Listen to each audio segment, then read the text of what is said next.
I shared this story with the folks at 9 o'clock Mass this past Sunday, just 2 days ago.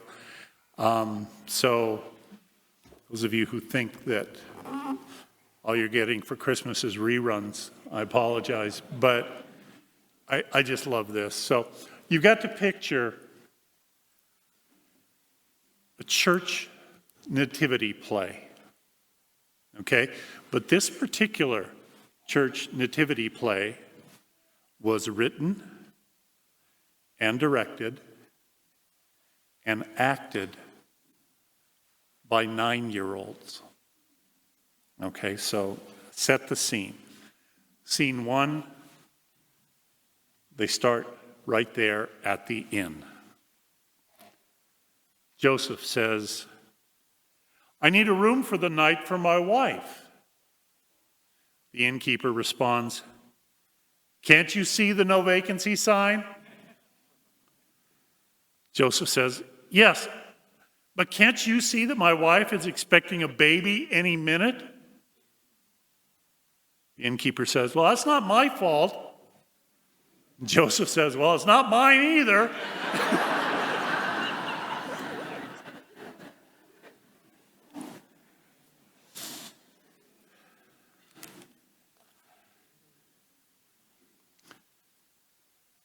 But I wonder how Joseph and Mary must have felt.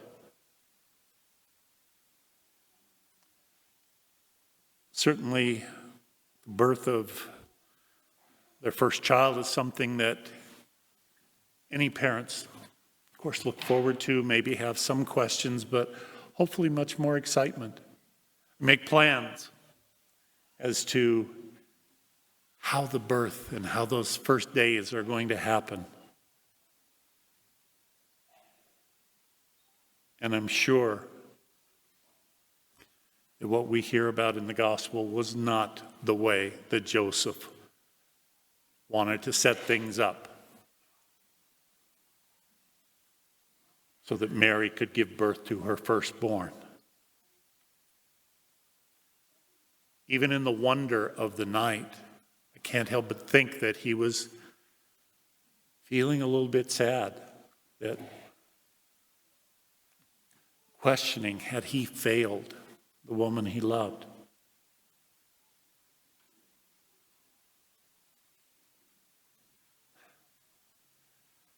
I guess it's what we would say, it may have been a bit of a cold and lonely Christmas.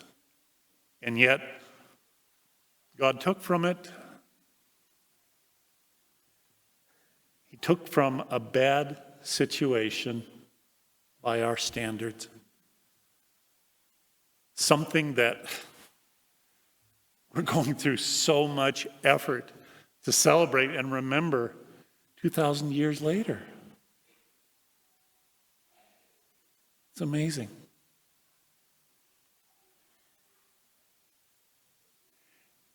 It is amazing sometimes what negative circumstances can bring out of us.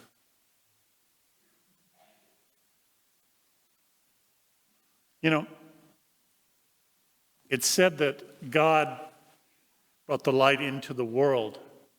Well, we are not people who are gathered here because God needs to shine His light into us to take away our total darkness. No, we are, by the birth, by the life, the suffering, death, and resurrection of Christ, we are children of the light. The light is in us. And it's at times like Christmas that we tend to remember that. There's that line, if any of you are familiar with the movie Scrooged, where Frank Cross has had his great epiphany He says, Christmas Eve is the one night of the year that we truly become the people we always hoped we would be.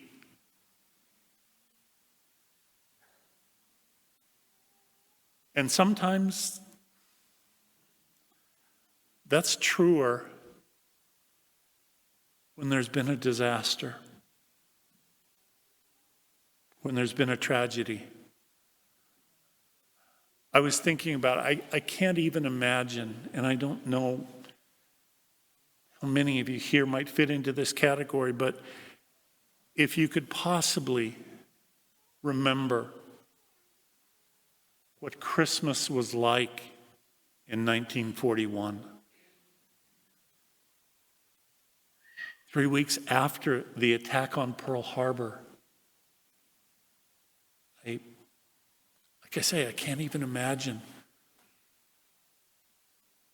what it meant for people. And I know that there are many of you here who are too young to remember the 9/11 attacks in 2001. But it really was amazing, the change that came about in us.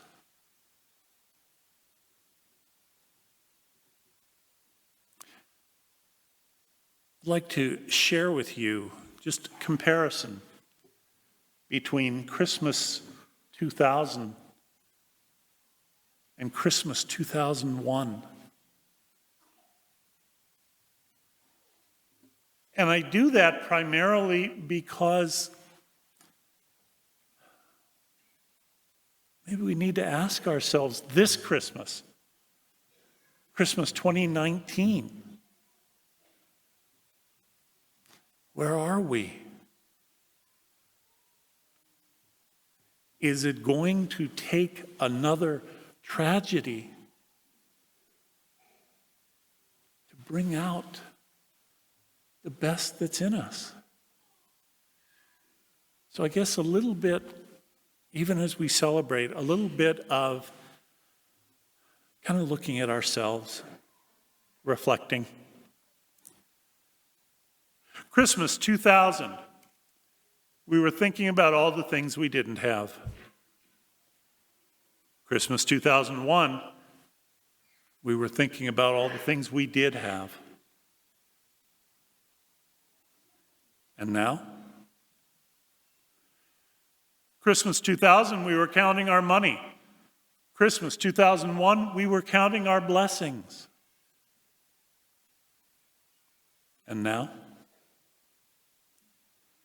Christmas 2000, we were lighting candles to decorate. Christmas 2001, we were lighting candles to commemorate. Christmas 2000, we paid lip service to the real meaning of the holidays.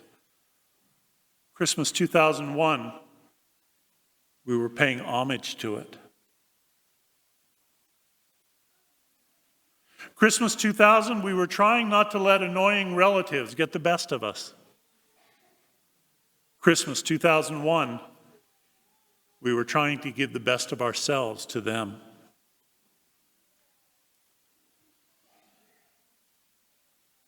Christmas 2000, we were getting on one another's nerves. Christmas 2001, we were getting on our knees.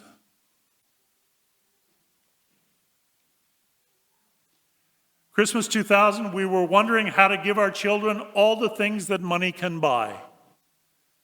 Christmas 2001, we were wondering how to give them all the things like peace and security that money can't buy. And now? Christmas 2000, we were thinking how good it would feel to be rich.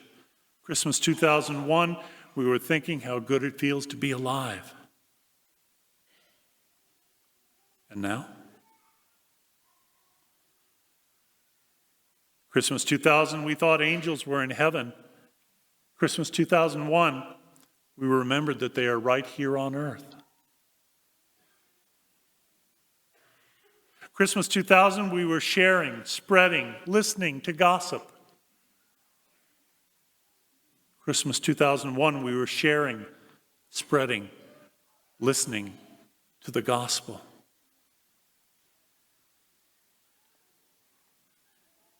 Christmas 2000, we valued things that were costly. Christmas 2001, we valued things that are holy.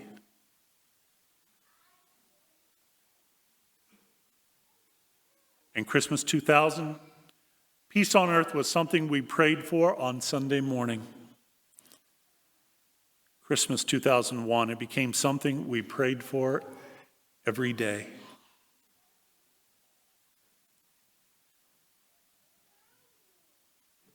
Those acts of terrorism, in so many ways, got our attention. It brought us back to focusing on what's really important.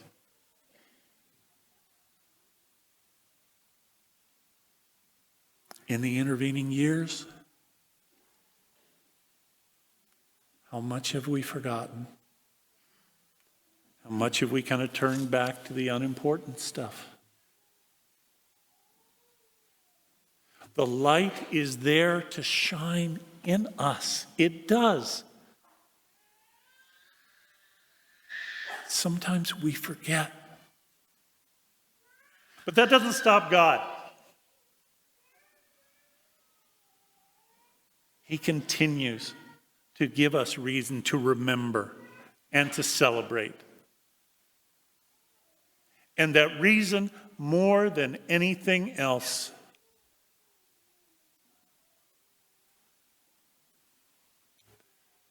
He loves us. He loves us so deeply, so passionately. And I just want to share with you tonight, many of you have heard me share this many times before, but there's one thing for you to take from this celebration tonight, for you to remember Christmas is truly about. For you to remember that there is the light that has come, that shines in us, that shines in everyone else. It's this.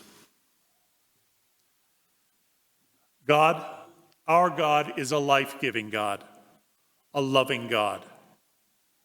For us, He is nothing else.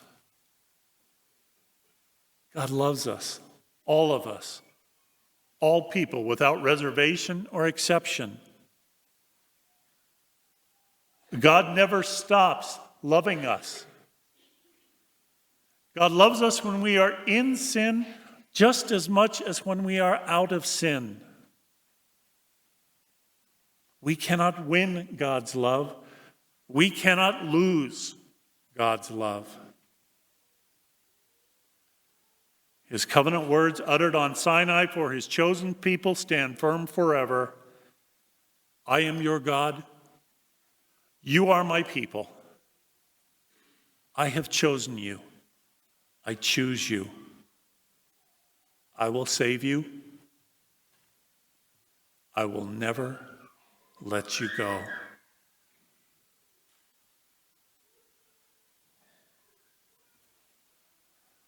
Thank God we have Christmas this year,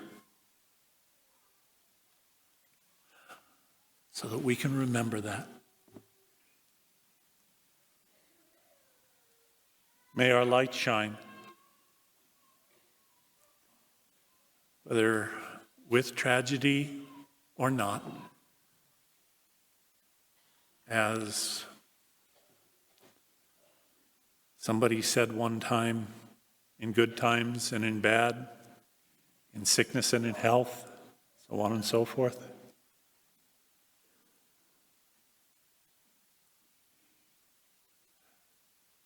We're here tonight to celebrate the incredible love that God has for each and every one of us. I don't know of any better news that I can share with you.